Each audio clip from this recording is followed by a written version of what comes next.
We back, baby. Go ahead and hit that subscribe button right now so that you don't miss a thing. You are now tuned into the system behind the system. Welcome back to the DaVinci podcast. And on today's episode, we're going to continue our discussion from last week on fascia. Last week, we spoke about what it is, and we got a general understanding about fascia as a whole. This week, we're going to tie it into application and execution. How does that function play out in everyday life activities? So buckle up your seatbelts and get ready for part 2 of the fascia download. All right, so let's jump right to it. Some of the body's most important functions happen in the fascia system and are due to the fascia system. One of them being your body's external awareness, kind of spatially, how close, how far you are from the things around you. We call that proprioception. And this plays out when we're like walking down steps. If we don't properly time that where that step is, you ever have like where you're walking down the steps and you think the step is like here, and so you prepare to land your foot there, but come to find out this actual step is here, right? So you're expecting it to be here, but then there's that extra drop and it throws you off. It feels so weird, and sometimes you almost like fall or trip or, sprain and twist an ankle, right? That's our body's proprioception, and it lives in fascia. And the stronger that ability is, the more precise our actions and our movements are going to be. And that's due to fascia being so sensory rich as a tissue and being so highly intertwined with the nervous system. Our body's internal awareness also lives in fascia tissue, and we call that interoception. And so there's proprioception, then there's interoception. And the ability to predict externally and internally, well, now we know where we're at in space and time, because they go together, they go hand in hand. When you're taking that step down the steps, you can properly time where the step is externally to you, but then once you put weight on that leg, that's a internal response or a internal calibration. And our body needs to know like when to put weight on the right leg and how much weight to put on the right leg, and when to activate the quad with the tibia muscles, and going from the foot up to the leg and letting that transfer, and then going into the next foot. Like that's all internal awareness of the structure and architecture of the body. And fascia is responsible for both of those, which is crazy because it's trainable. It can be improved upon. It can be enhanced. And imagine first having your proprioception and your interoception completely thrown off. Like you have no coordination. You're going to be like falling all over the place, right? So imagine being able to refine that and make it sharper. Well, now each one of your movements are much more efficient and timed properly and calculated properly. You waste less energy and you're just sharper all over. Like that is one of the functions fascia is responsible for. So because fascia is so sensory rich, it is also highly involved in our emotional state. Did you know that fascia actually holds emotional tension in the fascia system? And sometimes that tension can build up and then cause pain and discomfort in certain areas. Like it shows up as stress. And you ever have stress kind of build up in this spot around here? Well, when you're under a lot of like emotional stress and you're feeling a lot of different emotions at once, sometimes we don't let go of it, or it doesn't pass through fully, and it builds up. It starts to create like, discomfort areas. But good thing is we can relieve and release some of that emotional baggage that we're holding on to just by doing myofascial release and kind of pinpointing certain spots in a certain order to let go of that emotional tension. I've had some people right after a a fascia massage, they feel relief of emotional stress. And the reason for that is because that tissue is holding on to some of that emotional tension that is built up. And when they go and get a fascia massage that's focused on fascia release, not only do they feel relaxed and their body's more hydrated, they start to kind of let go of some emotions that they could have been holding for years. So our emotions aren't just like, oh, I felt that and then it passes. I mean, you ever have some emotions last like a couple days or longer than it was like expected? Like it hits you, it's just like, dang, you're feeling that emotion. You're feeling that move through the system. And sometimes that tension that we feel builds up and it doesn't fully leave. Sometimes we consciously let go of some emotions, but our body still remembers it. It still holds on to it and stores it. So how do we let go of that? Simply by releasing that tension and that buildup of stress, strain, emotion, right? Pain, pleasure, all that. Fascia is, I would say, in my opinion, the number one tissue when it comes to performance, right? You have muscle, you have bone, you have joints, ligaments, and tendons, which is all fascia. Usually, the tissue that breaks first is fascia tissue, not the muscle, not the bone. And so, to me, it would say bone and muscle are capable of performing appropriately in these movements and activities. It's fascia that's underdeveloped. And when that is developed, the system is much more coherent, able to shift and change direction as needed, able to go from picking something up to moving fast, right? Those are two different actions. When you pick up something that has some weight to it and then move fast, the ability to shift and change and transition between all these different activities is facilitated by fascia. Fascia is the tissue responsible in your body for performance. And muscle and bone and everything else is kind of a part of it, but it really all lives in the fascia system. And the sharper our fascia system is, the sharper our athletic performance will be as well. And every move we make, making your movement more coordinated, less wasteful when it comes to output, and you're actually more conservative. It's just more efficient all around. But I think the energy part about it is really the most important part, just conserving energy, because we don't want to waste anything, but when you have movement that's better coordinated and more efficient, you're going to conserve energy, and you can use that energy for something else, right? You can think of the new plan that's going to take your career to the next level. And I don't know about y'all, but I'm trying to preserve as much of myself as I can, right? I'm not trying to overextend and expend myself if I don't have to. Like if it only takes 100 calories to get the job done, I don't want to have to spend 150 to do the same job. Like I just wasted 50 calories. I could have spent that on, something else that's more enjoyable to me. Instead, I just wasted it on the same activity. If I can get that activity done with 100 calories and not overextend it to 150, I want to do the 100, not the 150. Plain and simple. I want to preserve my life. That's what's going on here, right? Longevity. And fascia, one of the biggest roles that it plays is in the aging process, in the preservation process. And we can actually slow aging down by taking care of fascia tissue. One of the biggest kind of characteristics of a youthful body is a healthy fascia system.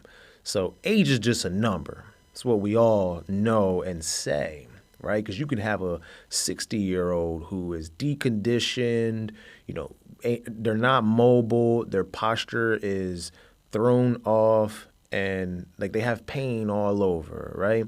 You can have a 60-year-old who is moving around, jumping, hopping, skipping. They feel resilient. They don't feel like anything's going to break, and they got a lot of energy. Those two different pictures of the same age, but age is just a number. If you keep your fascia system healthy, you can actually slow the aging process down, because the wrinkles that we see, right, in our skin and our face and stuff, like keeping fascia hydrated makes it less likely you're going to get wrinkles as you age. And the joints, the tendons, the ligaments, the stuff that goes stiff or kind of degrades over time, a healthy fascia system keeps those things healthy, keeps them vibrant, keeps them moving like when you were young, when you were in the teens or the 20s. That youthful movement is not through strong muscle or it is strong bone as well. But the biggest determining factor of that is a healthy fascia system.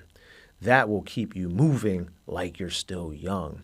And that's why it's no surprise that the beauty industry uses collagen, hyaluronic acid, and they focus on the fascia system, usually superficial fascia tissue, right? But they focus on fascia tissue to put the right products together and make you look better. So it's highly involved in beauty as well, because aging and beauty go hand in hand, and aging and fascia go hand in hand as well. So you can make yourself look better by taking care of your fascia tissue, your fascia system also. That's pretty crazy, isn't it? Like, beauty is really just a well-maintained fascia system or fascia tissue. It's that simple. And when you do show up with less wrinkles and more youth behind your movement, even a fresher mind, because as we age, the mind tends to degrade as well. So fascia is a sensory-rich organ, and it's highly connected to the nervous system. I bet you that you're going to think sharper as well as you age. And you're going to show up with better presence in every situation you're in, because your fascia system being developed will keep you youthful, keep you beautiful, keep you moving well, right? And more coordinated and precise and calculated. And it will improve your overall posture.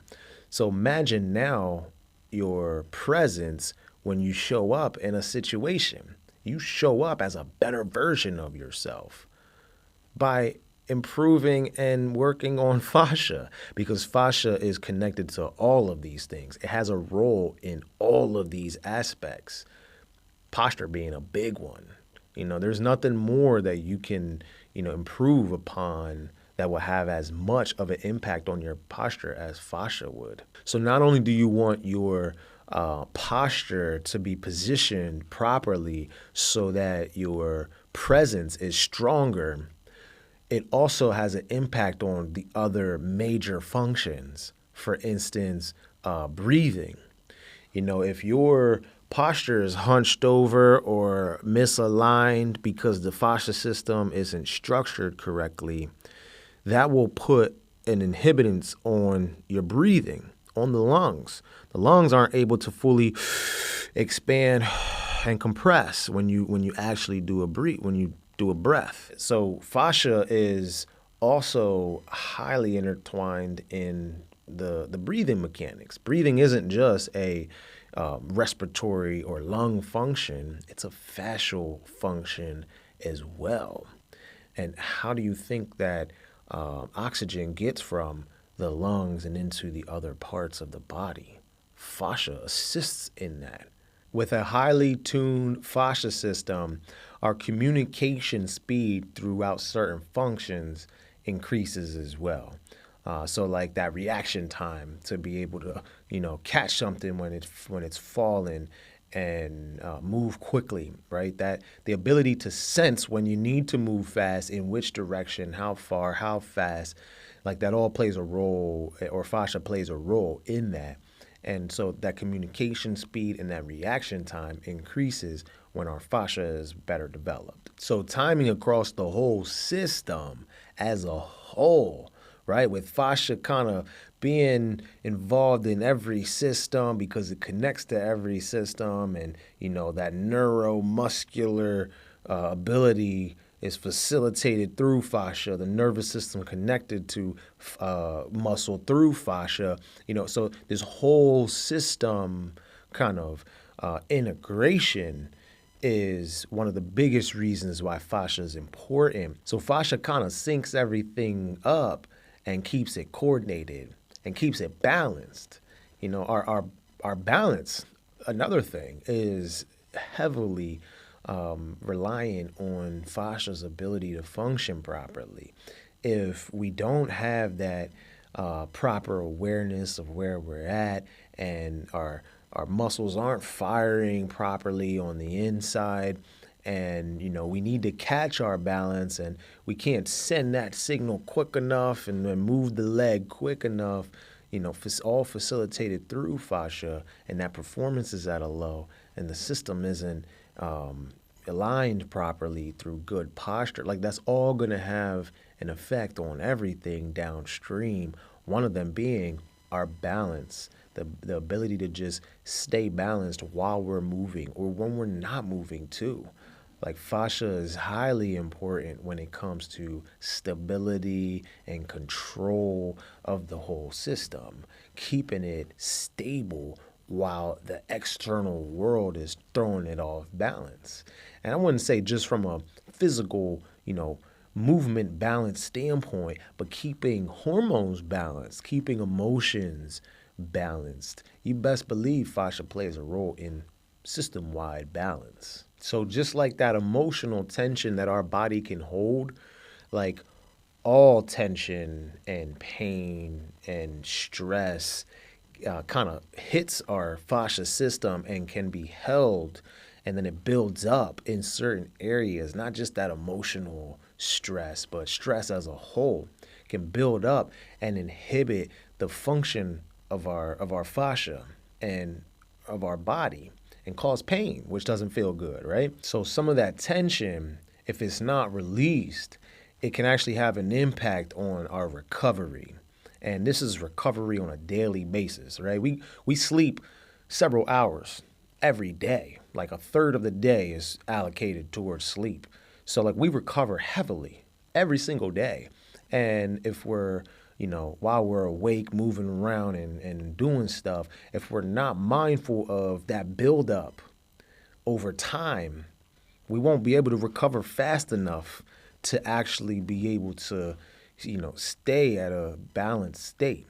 So with fascia being where that tension is held and releasing it through fascia, we can actually use our fascia system to improve our recovery speed and just overall effectiveness. And obviously it plays a role in our sleep. If we're not taking care of our fascia system, we're going to have bad sleep as well. If fascia is not functioning properly, we're going to have bad sleep as well. Most injury prevention happens in the fascia system. Now, when you look at most injuries that happen to the human body, over 90% of them are actually in fascia tissue.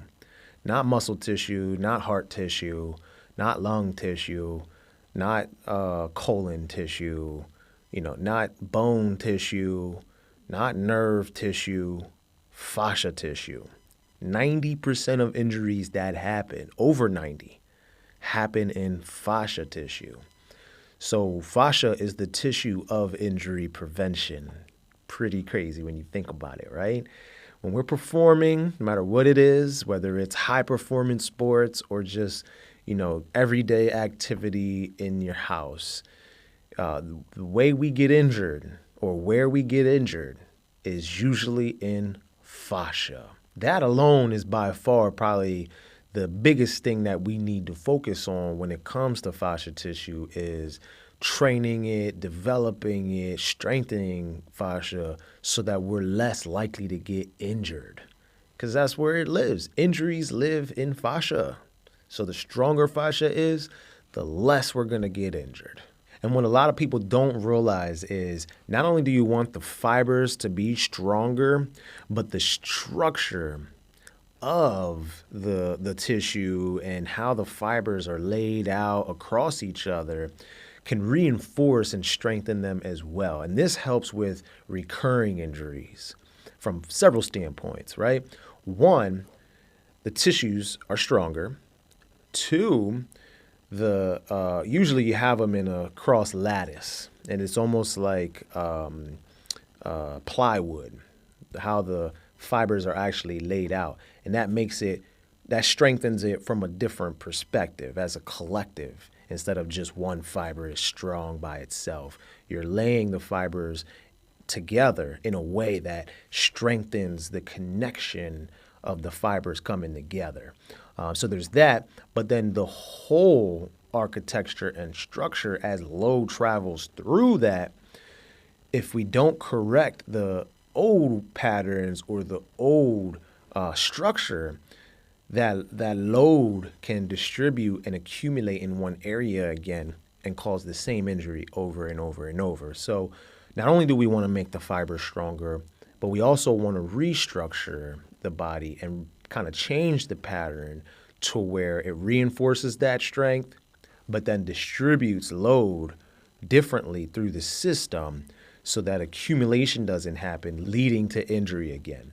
So this is one of the, by far, most important things when it comes to understanding the fascia system is injury prevention, because this is where it lives. So fascia being highly absorbable, every move, every stimulus, every thought for that matter has an effect on our fascia. Our fascia is absorbing it.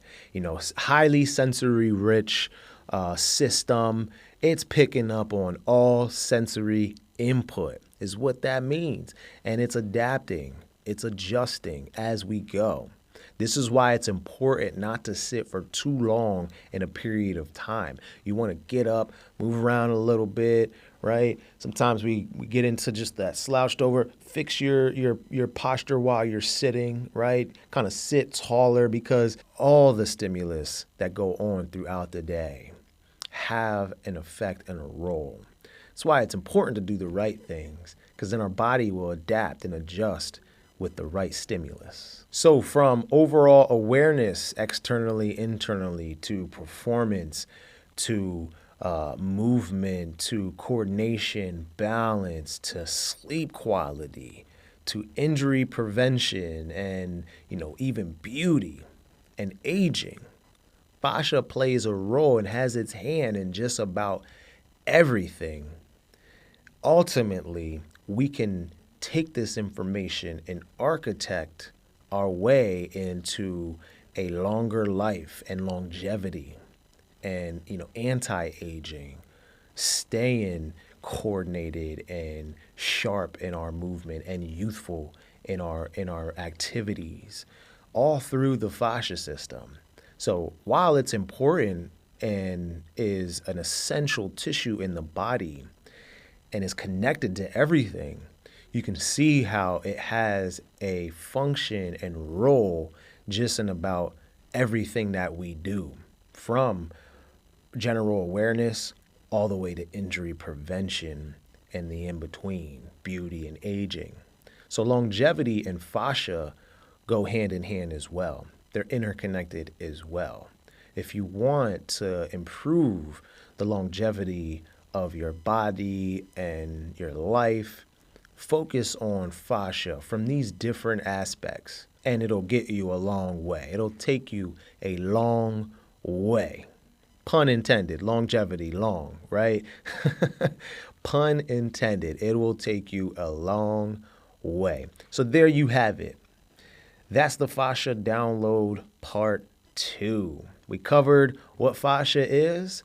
Now we covered more of its function in the body, kind of how it operates and what it does in the body specifically through some of these characteristics. And you can see it's intertwined in just about everything. Thank you for tuning in to another episode of the DaVinci podcast. We hope you enjoyed this one and got a lot of insight from it. Today we covered the functional role of fascia system-wide throughout all the systems, how its role shows up in the nervous system functions, respiratory functions, locomotor system functions, all the above. We covered the most important ones. And we see how fascia is intertwined just in about everything we do, from proprioceptive awareness and our body's kind of spatial awareness, all the way up to the beauty industry, injury prevention, movement, and even the respiratory system. And you can see fascia's role in longevity is very important. So as you begin to kind of work on yourself and improve your health, think from a fascial perspective, and we'll cover all the most important pieces, even that injury prevention part. If you have any questions or you'd like a DaVinci engineered program for yourself, reach out to me at any social media platform at International DaVinci. You can also hit us up at DaVinciEngineered.com for any questions or any services that you want to seek out. Thank you for tuning in, and I'll see you on the next episode of the DaVinci podcast.